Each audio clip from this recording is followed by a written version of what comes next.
What happens when the boss himself decides to join in on the fun? In December of 1991, Vince McMahon had just announced to the WWE locker room that they were implementing a strict drug policy. This was the beginning of the infamous steroid scandal that would rock the company for half a decade. The announcement was a shock to many, especially given the wild, drug-fueled culture that was pro wrestling in the 80s. But that night, after the show in San Antonio, Texas, the wrestlers decided to have one last hurrah before the new rules kicked in. What unfolded was a night of epic proportions, where Vince McMahon himself threw caution to the wind and joined in on the madness. What led Vince McMahon, the usually controlled and calculated head of the WWE, to let loose in such a spectacular fashion? Let's back up just a little bit. After the show in San Antonio, Texas, Bret Hart, who had just picked up a huge bag the night before in El Paso from some friends who he called Cheech and Chong. After the show that night in San Antonio, him, Owen Hart, and Jim Neidhart were heading to the strip club to join in on the festivities. The three wrestlers decided to indulge one last time before Vince's drug testing policy came into effect as well. Bret Hart even convinced Owen,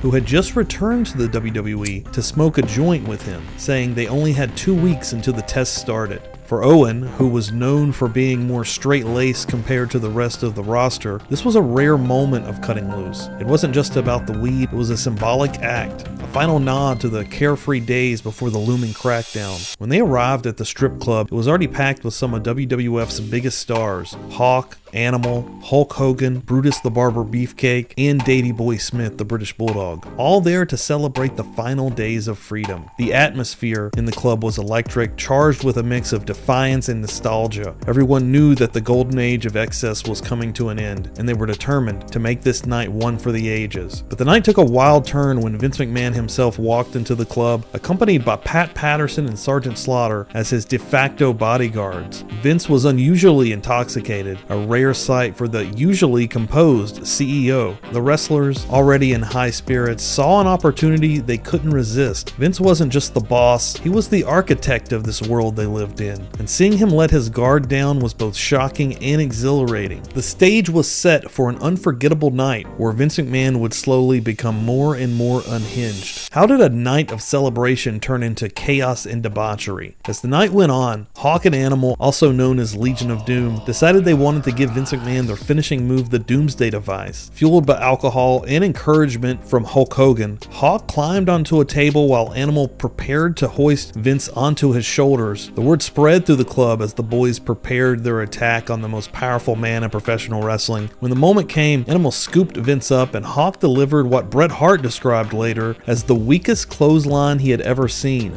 Clothesline that wouldn't have broken an egg.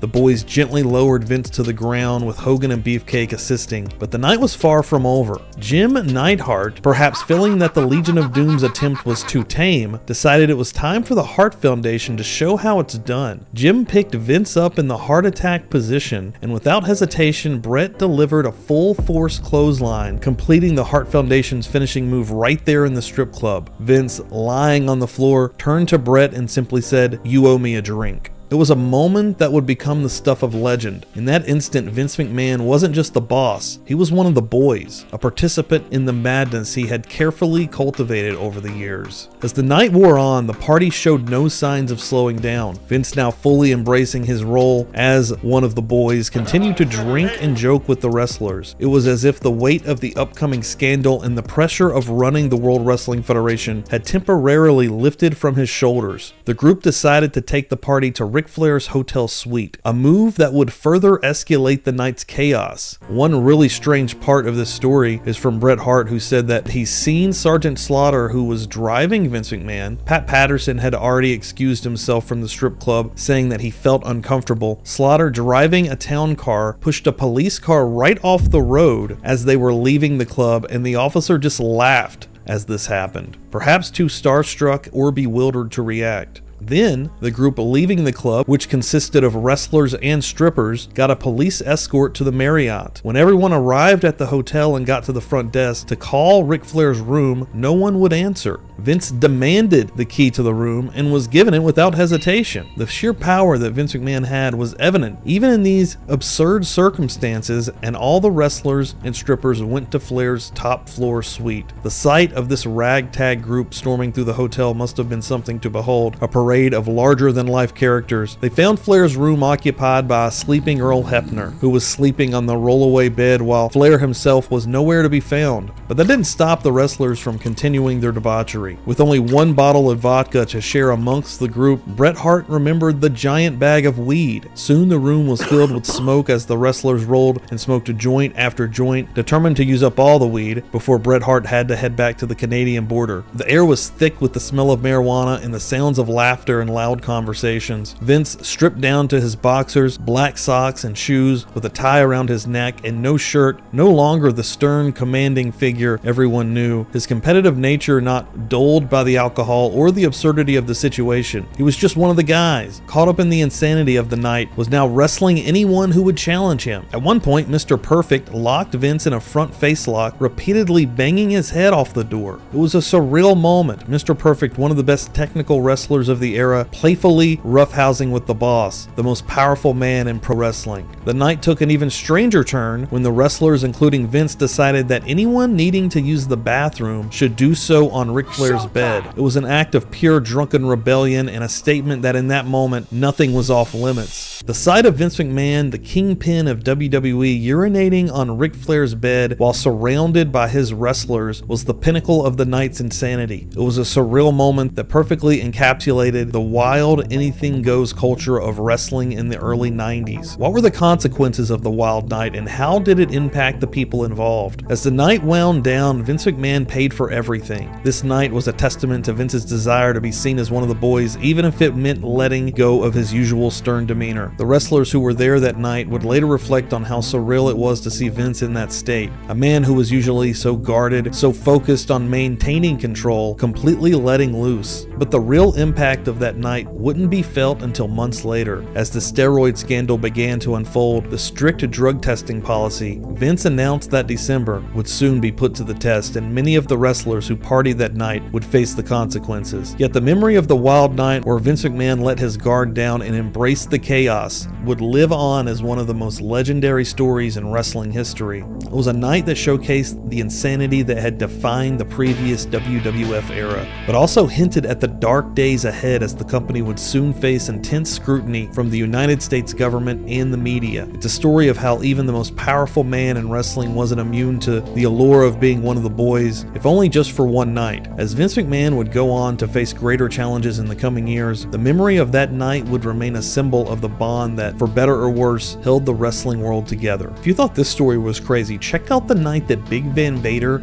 caused a riot in New Japan Pro Wrestling. You can check it out right here.